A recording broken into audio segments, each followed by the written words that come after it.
کرم اللہ وجہہ کریم کی خدمت میں خراج عقیدت و محبت پیش کیا جا رہا ہے، تو میں جاننا چاہوں گا مفتی صاحب یہ فرمائے گا کہ مولا علی کے حوالے سے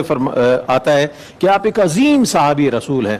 تو صحابیت کا جو درجہ آپ کو حاصل ہے یہ بہت بڑا منصب ہے امت میں، اگر کسی کو دیکھا جائے تو اس حوالے سے آپ کی جو فضیلت ہے وہ بیان فرمائیے۔ اعوذ باللہ من الشیطان الرجیم، بسم اللہ الرحمن الرحیم۔ وصف صحابیت سے متصف ہو جانا اللہ تعالیٰ کے کرم سے یہی کسی کی عظمت کے بیان کے لیے کافی ہے، بے شک۔ لیکن اللہ تعالیٰ نے جیسے آپ نے ارشاد فرمایا کہ یہی لکھا گیا ہے علماء کرام کی طرف سے کہ سب سے زیادہ فضیلتیں اگر زبان رسول صلی اللہ علیہ وسلم سے کسی کی بیان ہوئی ہیں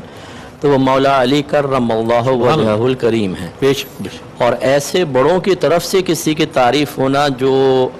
مبالغہ آرائی نہیں کرتے، جن سے جھوٹ ہم متصور نہیں کر سکتے، جن کی نگاہوں میں اتنی باریکی ہو کہ وہ ابھی آدمی اسلام نہیں بھی لایا تب بھی اس کے اندر کی پوشیدہ اچھی صفات کو نگاہ نبوت سے جان لے، وہ اگر کسی کی تعریف کریں، ایک جملہ بھی فرما دیتے ہیں نا سرکار، تو یہ عظمت کے لیے بہت بڑی بات، بہت بڑی۔ میرا ذکر مجھ سے بہتر ہے کہ اس محفل میں ہے،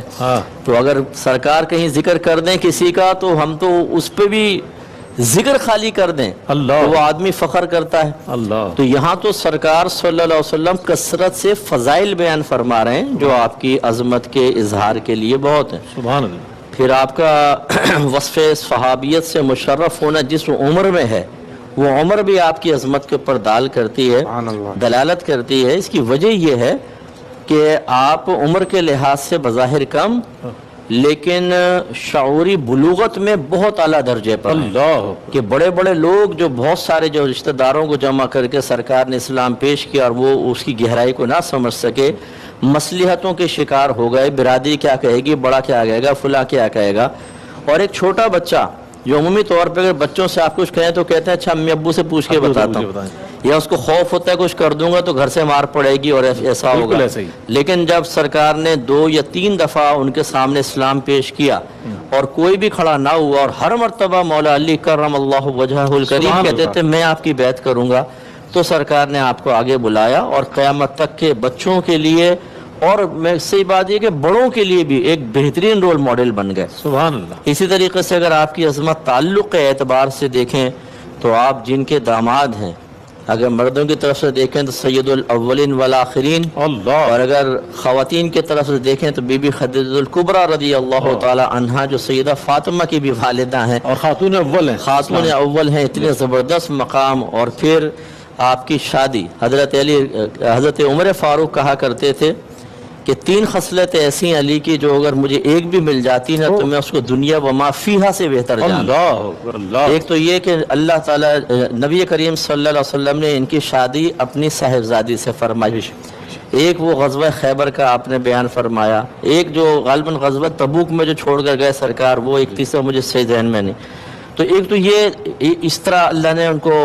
نسبت سے نوازا۔ سب ایک بہت بڑی فضیلت جو شاید فضائل میں ذکر بھی ہوگی، لیکن میں کہ آپ کی عظمت کے اعتبار سے عرض کر رہا ہوں، جو غزوہ تبوک میں سرکار جانے لگے تو حضرت علی کو چھوڑ گئے، جی جی، تو بڑی حسرت سے بظاہر کہا یا رسول اللہ آپ مجھے عورتوں بچوں کے درمیان چھوڑ کے جا رہے ہیں، تو سرکار نے فرمایا کہ علی آپ اس سے خوش نہیں کہ آپ میرے حق میں ویسے ہی ہیں جیسے موسیٰ گئے تھے تو ہارون کو قوم کے پاس چھوڑ کے گئے تھے، ہاں صرف معاملہ یہ ہے کہ میرے بعد کوئی نبی نہیں ہوگا، کیونکہ ہارون علیہ السلام نبی تھے۔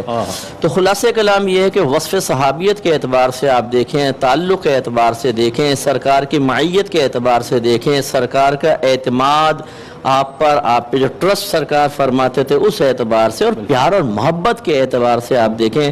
جس اعتبار سے بھی دیکھ لیں مولا علی کے اندر اگر کوئی نقص نظر آئے گا تو اس شخص کی آنکھ میں اس کی طبیعت میں نقص ہوگا، مولا علی کے اندر نقص نہیں ہوگا۔ کیا کہنے، سبحان اللہ۔ یہ آخری جملہ کہہ کے مفتی صاحب نے مہر ثبت کر دی ہے کہ جو بھی مولا علی کے حوالے سے تھوڑا سا بھی اس کے دل میں اگر کوئی بات ہوگی تو اس کے دل میں کوئی خرابی ہوگی، آنکھ میں خرابی ہوگی، مولا کائنات کا وصف جو ہے ورع الورع ہے، سبحان اللہ۔ روزہ صرف یہ نہیں ہے کہ آپ چند چیزوں کو اختیار کرنے کے بعد انہی کو بنیاد بنا کر اپنے لیے ان کو راہ نجات سمجھ لیں، بلکہ یہ بھی دیکھیں کہ آپ غلط کام کیا کر رہے ہیں اور تسلسل سے کر رہے ہیں۔ لوگوں کی وراثتیں، بہنوں کی وراثتیں دبا کر بیٹھے ہوئے ہیں اور یہاں افطار کروا رہے ہیں پبلک کو اور واہ واہ سمیٹ رہے ہیں۔ لوگوں کے پیمنٹس دبائی ہوئی ہیں, ادائیگی پہ قدرت کے باوجود ان کو چکر پہ چکر لگواتے ہیں لیکن ان کو پیمنٹ نہیں دیتے,